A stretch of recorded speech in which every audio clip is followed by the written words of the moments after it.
This is hard to write. I've been sitting on this story for months, trying to process what I saw, what I lived through. I used to work for Dr. Elias Marrow, a dentist in Willow Creek, a quiet little town where nothing ever happens. Or so I thought. I'm sharing this now because I need to warn people, and maybe I need to get it off my chest before it eats me alive. This is going to be long, but bear with me. Every detail matters. I started working for Dr. Marrow 2 years ago, right out of dental hygiene school. He was charming, professional, and meticulous.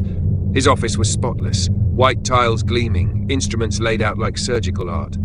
Patients loved him. He had this way of making you feel like you were his only priority, flashing that perfect smile while he worked. His reviews online were glowing. Painless extractions. Best dentist in town. I thought I'd hit the jackpot getting hired by him. But there were quirks. Dr. Marrow was obsessed with teeth. Not just healthy teeth, but perfect teeth.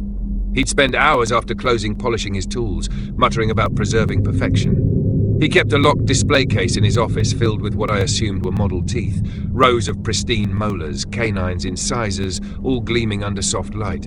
I never asked about it. It seemed eccentric but harmless. The first red flag came 6 months in. A patient, Mrs. Carver, came in for a routine cleaning. She was in her 50s, nervous but chatty. Her teeth were fine, some minor plaque, nothing serious. Dr. Marrow examined her, then got this strange look. His eyes lit up and he said, "Your canines, they're exquisite, so symmetrical." I thought he was just being thorough, but he insisted she needed an extraction. "There's a hidden fracture," he claimed, pointing to an X-ray that looked perfectly normal to me. Mrs. Carver trusted him. She agreed. The extraction was intense. Dr. Marrow used a scalpel to make precise incisions in her gums, far more than necessary. He worked slowly, almost reverently, humming to himself as he pried the canine free with forceps. Blood dripped onto the tray, and I swear he smiled. When the tooth came out, he held it up to the light, turning it like a jeweler inspecting a diamond. "Perfect," he whispered. He bagged it carefully, not in the biohazard bin, but in a small velvet pouch he slipped into his pocket. Mrs. Carver was groggy from the sedative, oblivious. I was too shocked to say anything. After that, it got worse. Dr. Marrow started targeting specific patients. He'd choose them carefully, always people who wouldn't ask too many questions, lonely types, drifters, or older folks with no family nearby. He'd pore over their records, studying X-rays obsessively. "This one's got a flawless premolar," he'd mutter, "or that incisor's a work of art." He'd invent reasons for extractions: impacted roots, early decay, structural weakness. Always something vague but urgent enough to scare patients into agreeing. The extractions were his ritual. He'd start with a local anesthetic, but sometimes he'd use less than needed, claiming it was to preserve sensation for precision. Patients would wince or cry out, and he'd shush them like they were interrupting a symphony. He'd use a dental drill to carve away bone if the tooth was stubborn, the high-pitched whine mixing with his low humming. Blood would pool in the patient's mouth, and he'd suction it away with this eerie calm. The tools, forceps, elevators, chisels, were his paintbrushes. He'd angle the forceps just so, twisting with deliberate force to snap the tooth free. Each one was cleaned meticulously, polished with a soft cloth, and added to his collection in that locked case. I started noticing the display case filling up. Dozens of teeth, maybe hundreds, arranged in neat rows. Some were stained, others pristine, but all were treated like trophies. Once I caught him late at night, holding a molar up to the light, whispering, "You're mine now." I pretended I didn't see, but my stomach churned. Why didn't I quit? I ask myself that every day. I was scared, sure. Dr. Marrow had a temper, and I'd seen him snap at a delivery guy once, his face twisting into something unhinged. But mostly, I was in denial. I told myself he was just eccentric, that the extractions were medically justified. I needed the job. I had student loans, rent. I kept my head down, cleaned the tools, and tried to ignore the growing pit in my gut. Then came Mr. Dorsey, a quiet man in his 60s who lived alone. He came in for a filling. His teeth were healthy, no issues. Dr. Marrow fixated on his front incisor, calling it a masterpiece of enamel. He convinced Mr. Dorsey it was cracked and needed to come out. The extraction was brutal. Mr. Dorsey wasn't fully numb. He groaned in pain as Dr. Marrow dug into his gums with a scalpel, slicing deeper than necessary. The tooth came out with a sickening crunch, blood spraying across Dr. Marrow's gloves. He didn't even flinch. He just held the incisor up, grinning, and said, "This one's special." Mr. Dorsey didn't come back. I heard later he'd moved away, too traumatized to return. That's when I knew I couldn't stay silent. I started documenting everything: photos of the display case, copies of patient records, notes on the fake diagnoses. I was building a case to report him, but I was terrified. Dr. Marrow was getting paranoid, locking his office door, watching me closely. Once, he caught me near the display case and grabbed my wrist, his grip like iron. "Curiosity's dangerous," he said, his voice low. I mumbled an apology and ran to the bathroom to cry. It all unraveled last spring. A patient, a young guy named Tim, came in for a checkup. Dr. Marrow targeted his molar, claiming it was structurally compromised. Tim was skeptical. He'd never had issues. But Dr. Marrow was persuasive, and Tim agreed. During the extraction, something went wrong. Tim wasn't numb enough, and he screamed, thrashing in the chair. Dr. Marrow pinned him down. His face contorted with rage, and kept going, wrenching the tooth out with brute force. Blood poured everywhere. Tim passed out. I called 911, pretending it was an accident. Paramedics came, and so did the police. They found my notes, the photos, the display case. Dr. Marrow didn't resist arrest. He just stood there, clutching a velvet pouch of teeth, smiling like he'd won something. The police confiscated everything, hundreds of teeth, some from patients who'd never consented to extractions. The news called him the tooth collector. Willow Creek was horrified. The trial was quick.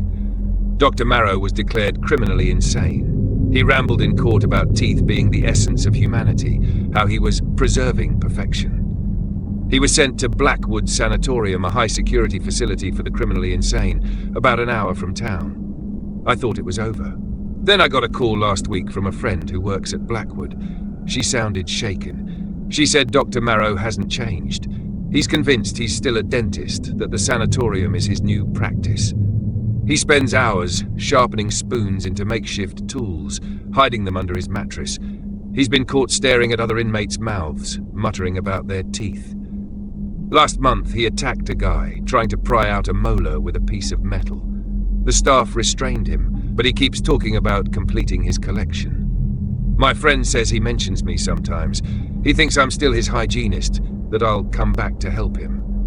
I haven't slept since that call. I keep my doors locked, my curtains drawn. I check my teeth in the mirror every night, terrified I'll see him standing behind me, forceps in hand.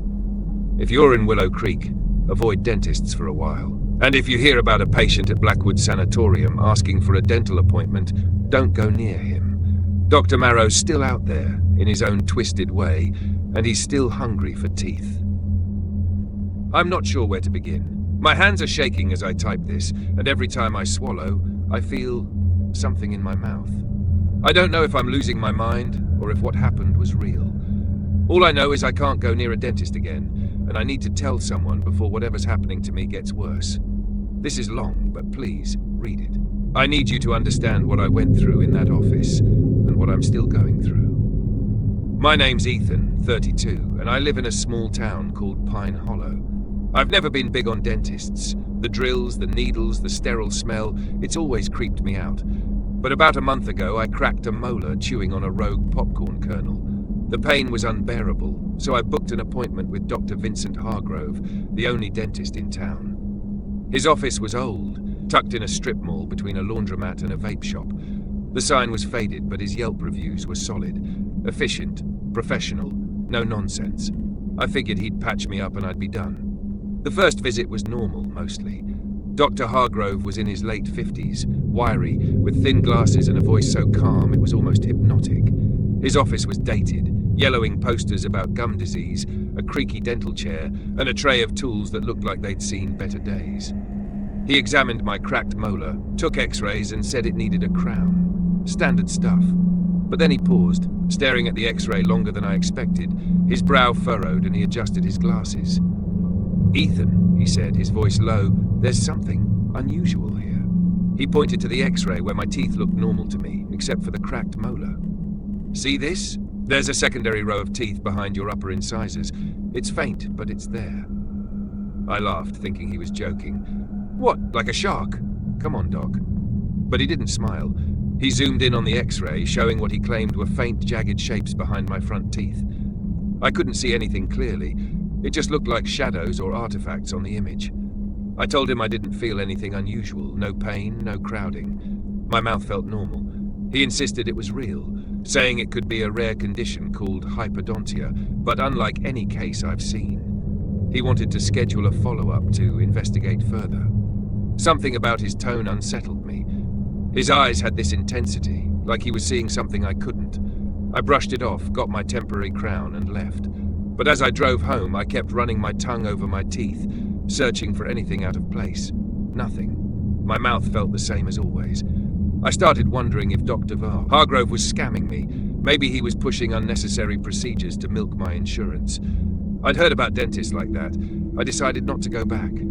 A week later, I got a voicemail from him. "Ethan, it's Dr. Hargrove. We need to discuss your condition. Those extra teeth, they're not benign. Please call me." His voice was urgent, almost pleading. I ignored it. Then came the emails. The letters slipped under my apartment door. "This is about your safety, Ethan, and others." Others? What the hell did that mean? I blocked his number and tossed the letters, convinced he was either crazy or running a con. But weird things started happening. I'd wake up with a metallic taste in my mouth, like I'd been chewing pennies. My gums felt tender, but when I checked in the mirror, they looked fine. Once, while brushing my teeth, I thought I saw something. A flicker of white behind my front teeth, gone when I blinked. I told myself it was stress, maybe paranoia from Hargrove's warnings. I wasn't sleeping well, and the cracked molar still ached under the temporary crown. I decided to find a new dentist in the next town over, but I kept putting it off. Then, last Tuesday, it all went to hell. I was walking home from the grocery store, a block from my apartment, when I got dizzy. My vision blurred and my mouth felt heavy, like it was stuffed with cotton. I stumbled, dropped my bags, and blacked out on the sidewalk. When I came to, I wasn't on the street. I was strapped to a dental chair in Dr. Hargrove's office, wrists and ankles bound with thick leather restraints. The room was dark except for a blinding overhead light, and the air smelled of antiseptic and something sharper like burnt hair. Dr. Hargrove stood over me, wearing a surgical mask and gloves. His tools were laid out on a tray: scalpels, forceps, a dental drill, and something that looked like a small bone saw. My heart pounded. I tried to scream, but my mouth was dry, and my tongue felt sluggish like I'd been drugged. "Ethan, you're awake," he said, his voice calm but laced with urgency. "I'm sorry it came to this, but you wouldn't listen. I'm trying to save you, to save everyone." I mumbled, What are you doing?" He pulled down his mask and his eyes were wild, pupils dilated. "Those teeth," he said, "they're not human. They're something else. I've been studying your x-rays, consulting texts, old medical journals. They're growing, Ethan. If I don't act, they'll take over. They'll spread, not just to you, but to everyone you're near. I need to analyze them, understand them." I thrashed against the restraints, panic flooding me. "There's nothing there," I shouted, or tried to. My voice was weak, slurred. He shook his head, almost pitying. "You can't feel them yet, but I see them. They're real. I'm not going to hurt you. I just need to extract one, maybe two, for study. Then I'll know how to stop it." He picked up a syringe filled with a clear liquid. "This'll keep you calm," he said, moving toward my arm. I yanked at the straps, feeling one wrist restraint loosen slightly. He leaned closer, and I smelled his sweat mixed with that burnt hair stench. "Please, Ethan, trust me. This is for your own good." He reached for my mouth with a metal speculum, forcing my jaws apart. I could feel the cold steel against my lips, the pressure as he tried to wedge it in. My mind raced. This guy was insane, or worse, and I was about to lose my teeth, my life, or something I couldn't even comprehend. With a surge of adrenaline, I twisted my wrist free from the loosened strap, grabbed a heavy metal tray from the table, and swung it at his head. It connected with a sickening crack. He staggered, blood trickling from his temple, and collapsed. I fumbled with the other restraints, my hands shaking so badly I could barely unbuckle them. My vision swam, and that heavy feeling in my mouth was back, stronger now. I stumbled out of the chair, knocking over the tray of tools. The drill clattered to the floor, still buzzing. I tried to run, but my legs gave out. The last thing I saw was Dr. Hargrove's crumpled body before I blacked out again. When I woke up, the office was a nightmare.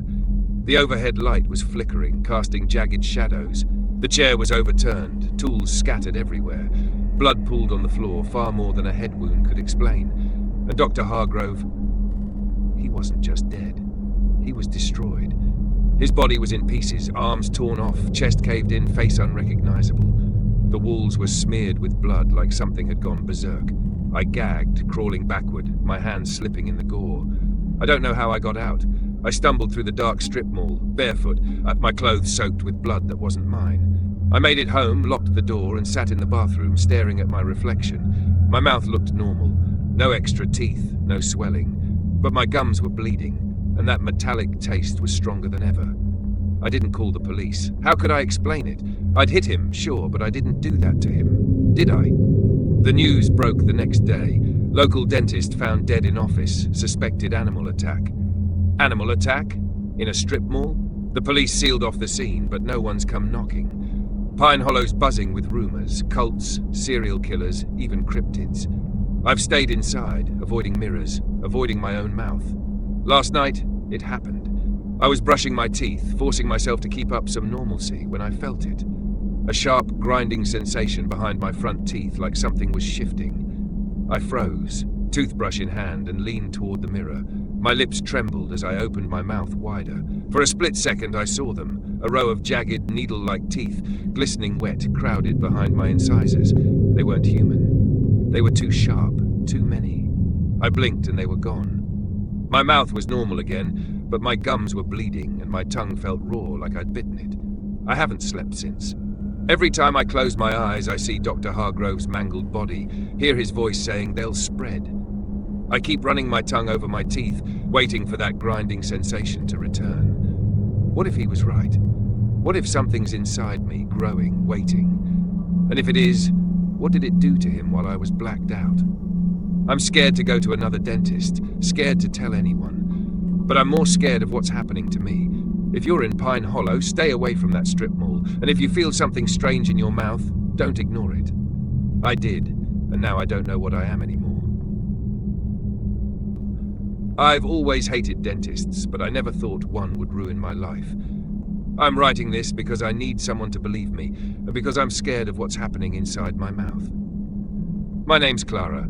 I'm 28, and I live in a rundown apartment in Greymont, a nowhere town with flickering streetlights and too many empty storefronts. This is my story about Dr. Amos Wren, the dentist who didn't just work on my teeth, he changed them. And now they're changing me. It started with a toothache, a dull, throbbing pain in my lower left molar that kept me up at night. I hadn't been to a dentist in years. Money was tight and my insurance was a joke. But the pain got so bad I couldn't eat, so I searched for the cheapest option in town. Dr. Wren's office popped up on a sketchy review site. Affordable dental care, walk-ins welcome. The address was a squat brick building on the edge of Greymont, windows tinted black. I should have known something was off, but desperation makes you stupid. The waiting room was barren, cracked linoleum, a single chair, no magazines. The air smelled like bleach and something sour, like old meat. Dr. Wren greeted me himself, no receptionist. He was tall, gaunt, with a bald head that gleamed under the fluorescent lights. His smile was too wide, showing every tooth, and his eyes didn't blink enough.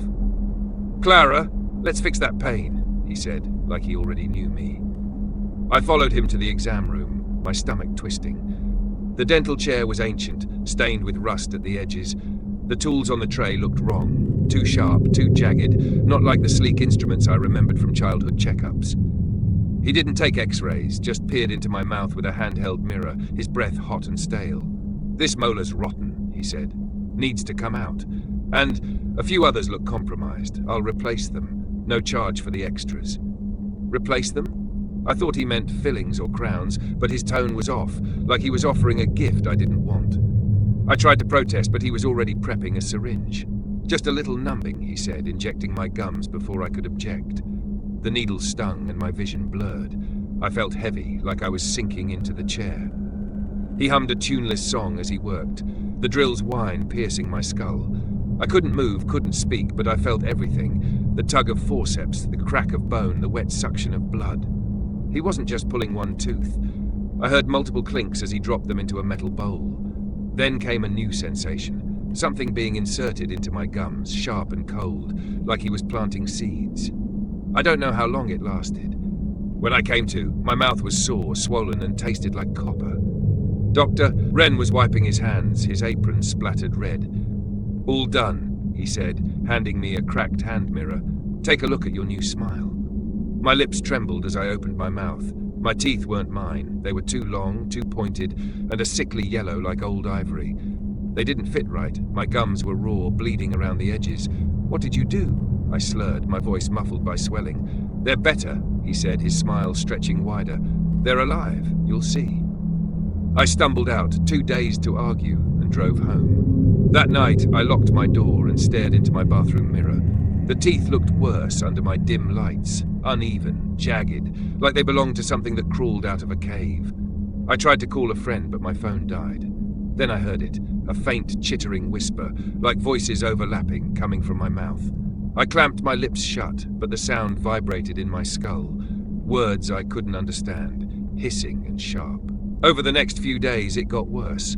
The teeth shifted, grinding against each other when I tried to eat. My gums bled constantly, staining my pillow. The whispers grew louder at night, forming fragments of phrases. "Feed us. Open wide. We're hungry." I stopped sleeping, stopped leaving my apartment. I tried to pull one out with pliers, but the pain was unbearable, and the tooth wouldn't budge. It felt rooted deeper than my jaw. I went back to confront Dr. Wren. The office was boarded up, the sign gone. A neighbor said the building had been vacant for years. I tracked down a review of his practice on an archived forum, posted by someone claiming Wren gave them teeth that spoke. The account was deleted and the thread was locked. I was losing it. I booked an appointment with another dentist in a nearby city, but the night before, I blacked out. I woke up in my kitchen, a butcher knife in my hand, my mouth dripping blood. My reflection in the blade showed those teeth, sharper now, stained red. The whispers were screaming, "More, more, more." I don't know what I did, but my neighbor's dog went missing that week, and I found fur stuck between my teeth. I'm terrified of what these things are turning me into. I'm writing this from a motel, far from Greymont. I've been prying at the teeth with a screwdriver, but they fight back, cutting my gums to shreds. The whispers are constant now, telling me to find Dr. Wren to complete the set. I don't know what he put in my mouth, but it's not human. If you're in Greymont, don't trust any dentist. And if you hear voices from your teeth, run. I'm shaking as I write this, and every time I swallow, I feel the gaps where my teeth used to be. I thought I could forget what happened, but the nightmares won't stop, and I keep hearing his voice in my head. My name's Michael. I'm 35, and I live in Crestwood, a sleepy suburb where the worst thing is usually a power outage. That changed when I met Dr. Simon Lawn, a dentist who didn't just want my teeth. He wanted something deeper, something he called their song. I'm telling you this because he's gone, but I'm not sure I'm safe. It started with a toothache in my upper right canine, sharp enough to make my eyes water. I hadn't been to a dentist in a while, so I picked Dr. Lawn's office because it was close and had a deal on cleanings. The place was unremarkable, a beige building with a flickering neon sign that read Lawn Dental. Inside, it was eerily quiet. No music, no chatter, just the hum of an old AC unit. The receptionist was a nervous woman who avoided eye contact, and the waiting room had a faint smell of mildew. Dr. Lawn was short, stocky, with thick glasses and a patchy beard. His hands were always moving, fidgeting with pens or adjusting his glasses. He seemed normal at first, chatting about the weather as he cleaned my teeth. But his touch was too firm, his fingers lingering in my mouth, pressing against my gums like he was searching for something. He took x-rays and spent way too long studying them, muttering to himself. "This canine, it's got a rhythm," he said, half smiling. I thought he was joking, but his eyes were locked on the screen, unblinking. "You'll need a filling, maybe more. Something's singing in there." I didn't like how he said singing. It felt personal, like he was hearing something I couldn't.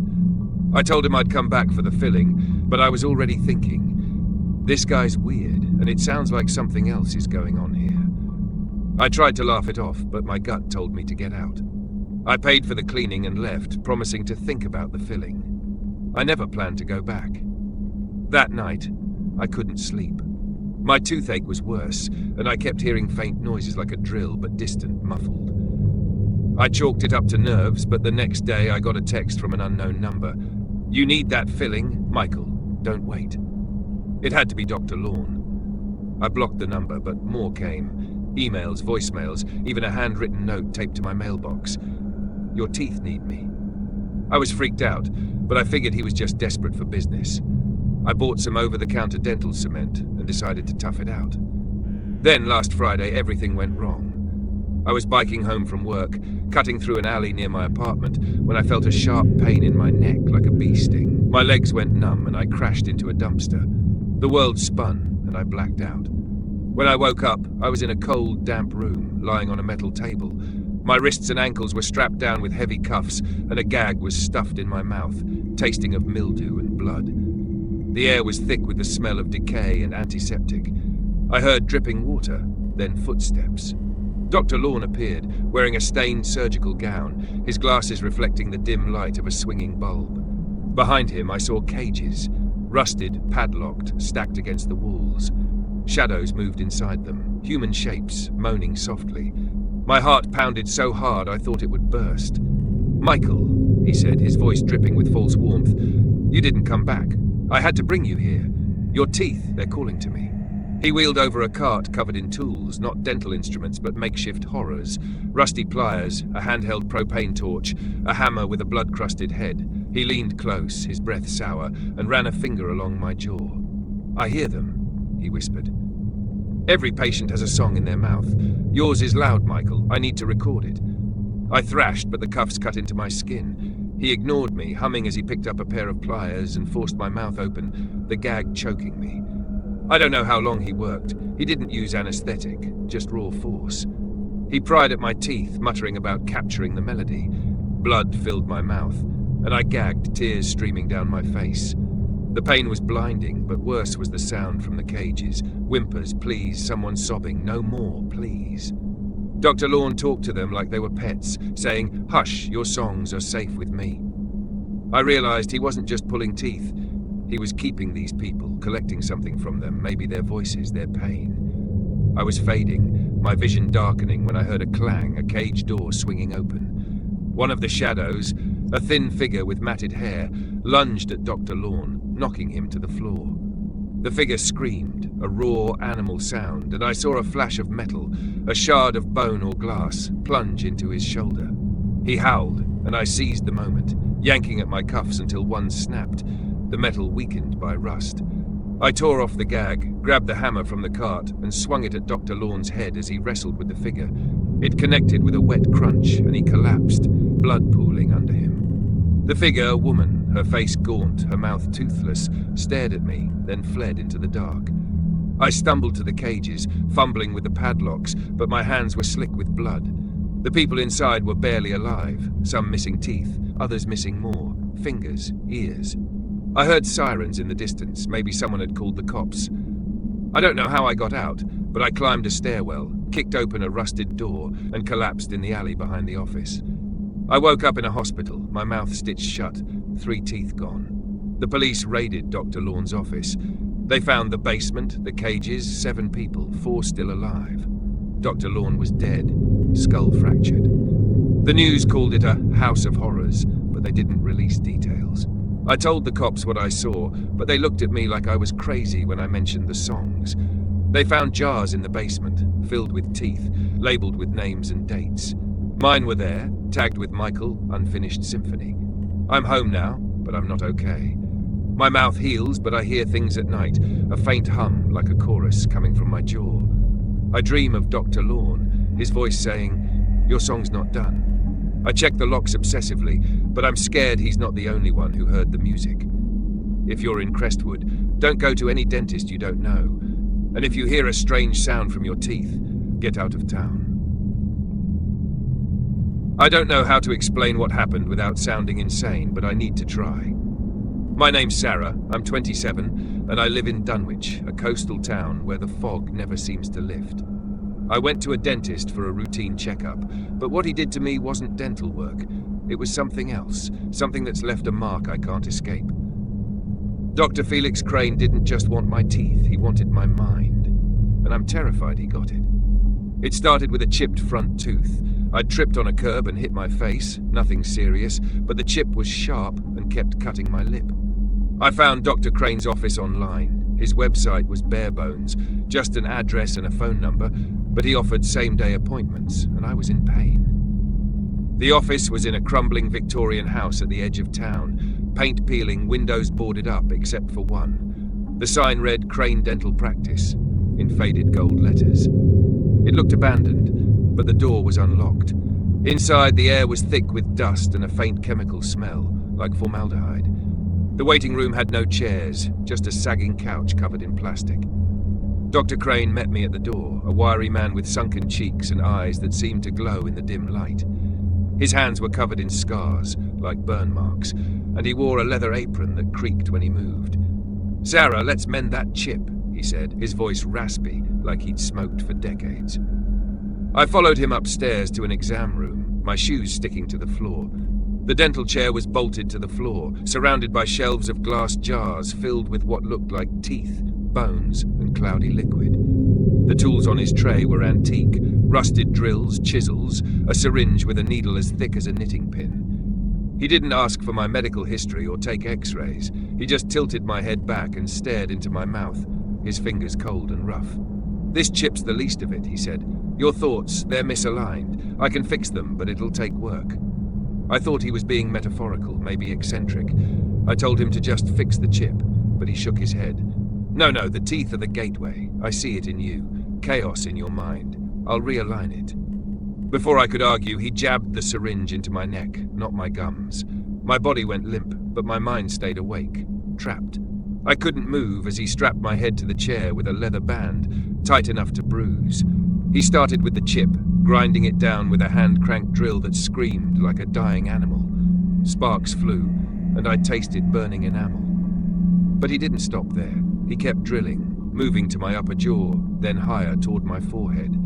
I felt the vibration in my skull, a sickening crunch as the drill bit deeper than any tooth could be.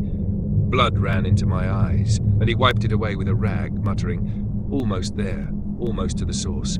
I wanted to scream, but my mouth was clamped open with a metal speculum. He wasn't working on my teeth anymore. The drill was in my skull, carving a path to my brain. He swapped tools, using a thin probe to poke at something inside the hole. Each touch sent jolts of pain and something else. Flashes of memories that weren't mine. Dark rooms, screaming faces, hands clawing at dirt. He leaned close, his breath hot, and said, "Your thoughts are clearer now, aren't they? I'm rewiring you." I blacked out from the pain, but not before seeing him smile, his own teeth filed to points. I woke up in my car, parked in my driveway, my mouth taped shut. My head throbbed and my chipped tooth was gone, replaced with a smooth, unnatural cap that felt too heavy. I tore off the tape and ran to my bathroom mirror. There was a small, puckered scar on my forehead, hidden under my hairline. My skull ached, and when I pressed the scar, I felt a soft spot, like the bone hadn't healed. I vomited, then called the police. They searched Dr. Crane's house, but it was empty. No equipment, no jars, just cobwebs and rat droppings. The neighbors said no one had lived there in years. The cops thought I'd imagined it, maybe had a seizure or a breakdown. They found no record of a Dr. Felix Crane. But I know what happened. I feel it every day. The hole in my skull pulses, and at night, I hear a faint clicking like gears turning in my head. My thoughts aren't always mine. I'll be cooking or reading, and suddenly I'm picturing things. Blood, teeth, a dark pit filled with writhing shapes. I saw a neurologist last week. She did an MRI and went pale. "There's an anomaly in your frontal lobe," she said. "A cavity like something was removed or implanted." She wouldn't say more, just referred me to a specialist.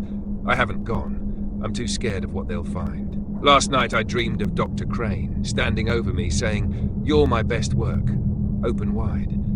When I woke up, my pillow was damp, and my fingers were smeared with a grey, gritty substance like bone dust. I'm moving away from Dunwich, but I don't think distance will help. The clicking in my head is louder now, and sometimes my new tooth moves, like it's trying to speak. If you're in a coastal town and see a dental office in an old house, don't go inside. And if you feel a soft spot on your skull, don't press it. I'm typing this in a motel room with the lights on, a knife by my side, and a mirror angled so I don't have to see my mouth. My name's Lucas Harrow, I'm 30, and I live, or used to live, in Ashwick, a dying mill town where the air smells of rust and secrets. I went to a dentist for a cavity, but what he did to me wasn't medicine. It was a violation, a theft of something I can't name. Dr. Mortimer Quill stitched someone else's teeth into my gums, and now they're alive, whispering, gnawing at who I am. This is long, but I'm begging you to read it. I don't know how much of me is left. I've always been a loner. Grew up in Ashwick, left for a few years after a messy family fallout, and came back when I had nowhere else to go. The town hadn't changed, crumbling factories, sagging porches, and folks who stare too long but say too little. I kept to myself, worked odd jobs at the lumber yard, and avoided trouble. But trouble found me when I got a cavity in my lower right molar. It started as a dull throb, then became a screaming pain that woke me at 3 a.m., my jaw pulsing like a second heartbeat. I couldn't afford to ignore it. Ashwick's only dentist was Dr. Mortimer Quill. His office was in a derelict warehouse on the town's outskirts, a grey slab of concrete surrounded by knee-high weeds and a chain-link fence that sagged like it was tired. I found him online, a bare-bones website with a pixelated headshot of a gaunt man with hollow cheeks and a tagline, "Restoring smiles, restoring souls." It sounded like a church pamphlet, but he was cheap, and I was desperate. I called, and a raspy voice answered, "Come at dusk, Lucas. I'll be waiting." I hadn't given my name yet. The warehouse loomed against a bruise-coloured sky when I arrived. The parking lot was empty, cracked asphalt sprouting dandelions. The front door was rusted steel, creaking as I pushed it open. The waiting room was a gutted shell, peeling wallpaper with faded roses, a single bulb flickering like a dying star, and a plastic chair that wobbled when I sat. The air was heavy, thick with antiseptic and a cloying sweetness, like flowers left too long in a vase. A bell sat on a counter stained with brown rings, and when I rang it, the sound echoed like a scream in a cave. Dr. Quill emerged from a shadowed hallway, moving with a jerky grace like a marionette. He was older than his photo, maybe 65, his wispy white hair clinging to a scalp mottled with age spots. His eyes were fever-bright, sunken in sockets deep as wells, and his hands trembled, fingers twitching like they were tracing invisible patterns. His smile was a horror, tiny milk-white teeth too small for his mouth, like they belonged to a child. He wore a starched white coat over a shirt yellowed at the collar, and his leather shoes squeaked on the linoleum. "Lucas," he said, his voice a dry rasp, "your soul's calling. Let's answer it." I followed him down a corridor lined with doors, most padlocked, some leaking a faint hum, like machinery or voices. The exam room was worse than the waiting area. The dental chair was new, its black leather gleaming under a surgical light, but the walls were stained with watermarks that looked like screaming faces if you squinted. Shelves sagged under the weight of glass jars, hundreds of them, filled with teeth, bone shards, and murky liquid that swirled when I looked too long. A tray held tools that didn't belong in a dentist's office, scalpels with carved bone handles, a spool of black thread, a syringe with a needle thick as a nail, and a vial of milky fluid that seemed to glow faintly. He didn't ask for my insurance or medical history. He just gestured to the chair, his trembling hands steadying as he adjusted the light. I sat, the leather cold against my skin, and tried to ignore the smell, now sharper, like rotting meat under the antiseptic. He tilted my head back, his fingers ice cold, and peered into my mouth with a cracked mirror. His probe scraped my molar, sending a jolt of pain through my skull. "Deep cavity," he said, his voice almost tender. "But that's not the wound. Your mouth, it's empty, incomplete. I'll fill it with what's been lost." I told him to just patch the cavity, my voice shaking. He chuckled, a sound like dry leaves skittering. "No, Lucas, you're chosen. I see it. Your soul's fractured. These will mend it." He held up a jar, shaking it gently. Inside, teeth clinked, human teeth, some stained brown, others cracked, a few with fleshy roots dangling like worms. My stomach lurched, but before I could stand, he grabbed the syringe. "For the pain," he said, and plunged it into my gum. Fire exploded in my jaw, spreading to my chest, my limbs. I slumped, paralyzed but conscious, my eyes locked on his baby tooth grin. He didn't start with the cavity. He hummed a lullaby, off-key and jagged, as he picked up a scalpel and sliced into my upper gums, slow and precise, like he was peeling fruit. Blood flooded my mouth, warm and metallic, choking me as it ran down my throat. He suctioned it with a tube, his hands now steady, almost reverent. "You're missing them," he whispered, "but I've kept them safe." He reached into the jar, pulling out a handful of teeth. Molars, canines, incisors, each wrong in its own way. Too large, too sharp, some glistening with a sheen that wasn't enamel. I wanted to scream, but my tongue was a dead weight. He threaded a needle with black, wiry thread, the kind that looked alive, twitching as he pulled it taut. Then he began stitching the teeth into my gums, one by one, along both jaws. The needle pierced flesh, dragging the thread through in tight, deliberate loops. Each tooth was forced into place, grinding against bone, cracking my own teeth as they crowded in. The pain was a white-hot pulse, but worse was the sensation. Each tooth felt alive, squirming as it settled, like maggots burrowing into a wound. He worked methodically, stitching 10, maybe 12 teeth, muttering, "These were the worthy. Their souls live in you now." Blood dripped onto his coat, but he didn't flinch, his eyes gleaming with something like love. He paused to admire his work, tilting my head to catch the light. "Almost whole," he said, then turned to my cavity. He filled it with a paste that burned like acid, cold and heavy, sinking into my jaw. Finally, he wiped his hands on a rag stiff with old blood and said, "You're my masterpiece, Lucas. Open wide for the world." I blacked out, the lullaby echoing in my skull. I woke in my apartment, sprawled on the kitchen floor, my mouth a throbbing ruin. My shirt was crusted with blood, and my tongue felt something wrong. Sharp edges, uneven ridges. I crawled to the bathroom, my hands shaking as I flicked on the light. In the mirror, my mouth was a nightmare. Gums swollen and purple, black stitches crisscrossing like spiderwebs, holding in teeth that didn't belong. Some jutted at angles, others were half buried, their roots visible through torn flesh. My own teeth were pushed aside, crooked and loose. I gagged, spitting blood and a fragment of thread that writhed on the sink. I tried to call 911, but my phone was dead, the screen cracked. I stumbled outside, hoping to find help, but Ashwick was quiet, the streets empty under a moonless sky. My neighbour, Mrs. Carney, was on her porch, smoking a cigarette. She took one look at my face and dropped it, ash scattering. "What the hell happened to you?" she whispered. I tried to explain, but my mouth wouldn't form words right, the new teeth clicking against each other. She backed away, muttering about cursed folk in Ashwick, and slammed her door. I went to the warehouse the next day, a crowbar in hand, but it was abandoned. The door hung open, revealing an empty shell. No chair, no jars, just dust and cobwebs. Graffiti on the wall read, "Quill was here," in red paint that looked wet. I asked around town. The bartender at Rusty's pub, a grizzled guy named Hank, said he'd heard of Quill. A drifter who showed up every few years, set up shop, then vanished. "Folks who went to him didn't come back right," he said, pouring me a whiskey I couldn't drink. "They'd talk funny, like their mouths weren't theirs." I searched online, but Quill's website was gone, replaced by a 404 error. An archived forum mentioned a soul dentist in Ashwick, but the thread was deleted, the poster's account banned. I saw an oral surgeon in the next county. He was horrified, his hands shaking as he examined my mouth. "This is barbaric," he said. "These aren't implants, they're human teeth, stitched in like patchwork." He removed most of them, cutting out the stitches and prying the teeth free, but some were too deep, their roots tangled with my jawbone. "Surgery's too risky," he said. "They're fused." He gave me antibiotics and a referral to a specialist, but I saw the fear in his eyes, like he knew something he wouldn't say. The teeth he left behind are alive. I feel them shifting, growing, pressing against my skull. My gums are changing, hardening, sprouting tiny needle-like growths that bleed when I brush.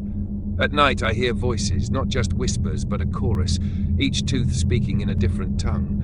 A woman sobbing, a man cursing, a child giggling. They're loudest when I'm alone, filling my head with words I don't understand. Latin, maybe, or something older. I've started having blackouts, waking up in strange places. The woods, the riverbank, once in Mrs. Carney's backyard with dirt under my nails and blood on my lips. The cavity Quill filled is the worst. It pulses, a cold, metallic heartbeat that syncs with my own. I dug at it with a paperclip, hoping to scrape it out, but it's alive too. spreading tendrils into my jaw. Last week I found a journal in my apartment, not mine, written in a spidery hand. The worthy give their teeth to the vessel. The vessel carries the choir. Pages were filled with sketches, mouths crammed with teeth, faces splitting open, a figure that looked like Quill holding a needle aloft. I burned it, but the smoke smelled like his office, and I coughed up another piece of black thread, warm and slick. I'm losing myself. I see things now, shadows with too many teeth, watching from corners. My reflection isn't right. Sometimes my mouth stretches wider than it should, showing rows of teeth that vanish when I blink. I attacked a mirror yesterday, smashing it with a hammer, but the shards showed the same thing. Mrs. Carney stopped answering her door, and Hank says I'm marked. I'm leaving Ashwick, heading somewhere no one knows me, but the voices say I can't run. We're your soul now, they chant, and I feel my jaw twitch, like they're trying to speak through me. If you're in a small town and see a dental office that doesn't feel right, don't go in. If you hear a lullaby in your sleep, wake up. And if you feel something growing in your mouth, cut it out before it sings. I didn't, and now I'm not Lucas anymore. I'm something else, and it's hungry.